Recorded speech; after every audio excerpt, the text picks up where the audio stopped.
അടിയന്തരാവസ്ഥ ഒരു ഭീഷണമായുള്ള സംഭവമാണ് എന്ന് ഏറ്റവും ഷാർപ്പ് മൈൻഡഡ് ആയിട്ടുള്ള രാഷ്ട്രീയക്കാർക്ക് അറിയാമായിരുന്നു. അതുകൊണ്ട് ഏറ്റവും രാഷ്ട്രീയമായിട്ട് കാര്യങ്ങളെ തിരിച്ചറിയാൻ ശേഷിയുള്ള രാഷ്ട്രീയക്കാർ ആദ്യ ദിവസം തന്നെ ഇറങ്ങിയിരുന്നു.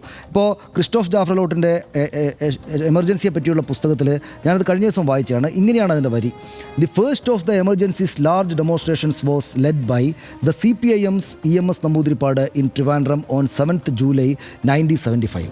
EMS നമ്പൂതിരിപ്പാടിൻ്റെ നേതൃത്വത്തിലുള്ള ഇടതുപക്ഷക്കാരാണ് ഈ അടിയന്തരാവസ്ഥക്കെതിരെ ആദ്യത്തെ വലിയ രാജ്യത്താകെ തന്നെയും ആദ്യത്തെ നടത്തിയത്. പിന്നീട് പക്ഷേ ഈ RSSകാർ കൂടെ പിന്നാലെ വന്നിട്ടുണ്ട്. RSSകാർക്കും BJPക്കാർക്കും വലിയ നഷ്ടം ഇതിനകത്തുണ്ട്. അതുകൂടെ പറയാതെ പോകാൻ പറ്റുന്നത് ശരിയാവില്ലെന്ന് തോന്നുന്നു. അതായത് സംഘപരിവാറിന് UP മാത്രം 87 പേര് ജയിലിൽ മർദ്ദനമേറ്റ് മരിച്ചു.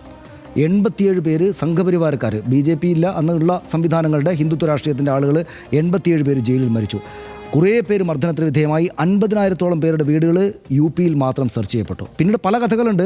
ഈ കരുത്ത് കണ്ടിട്ട് കുറേ RSSകാർ അങ്ങോട്ടേക്ക് മാറിയിട്ടുണ്ട് ഇന്ദിരാഗാന്ധിയുടെ അടുത്തേക്ക്. പക്ഷേ ഒരു കാര്യമുള്ളത്, നാളെ കമ്മ്യൂണിസ്റ്റുകാരെന്ന പോലെ RSSകാരും ഈ അടിയന്തരാവസ്ഥയുടെ പ്രഖ്യാപനത്തിൻ്റെ 50ാം വാർഷികത്തിൽ അവരുടെ അനുസ്മരണ പരിപാടികൾ നടത്തുമ്പോൾ നിശ്ചയമായിട്ടും RSSും BJPയും അത് നടത്താൻ അർഹതയുള്ള ആളുകളാണ്. പക്ഷേ അതിനകത്ത് ഒരു കാര്യം അവർ മനസ്സിലാക്കേണ്ടത്, അമിതാധികാരത്തിൻ്റെ പ്രയോഗം അത് ജനാധിപത്യത്തിലൂടെ വന്നതാണെങ്കിലും അമിതാധികാരത്തിൻ്റെ പ്രയോഗം ഇന്നല്ലെങ്കിൽ നാളെ ജനങ്ങളാൽ ചോദ്യം ചെയ്യപ്പെടുകയും വലിച്ചെറിയപ്പെടുകയും ചെയ്യുമെന്നുള്ള കാര്യം എല്ലാ രാഷ്ട്രീയ കക്ഷികളും മനസ്സിലാക്കണം. ഇപ്പോൾ രാജ്യം ഭരിക്കുന്നത് അവരായതുകൊണ്ടും അമിതാധികാരത്തിൻ്റെ ചെറുകണികൾ അവിടെ ഉള്ളതുകൊണ്ടും അവർ കൂടുതലായിട്ട് മനസ്സിലാക്കണം.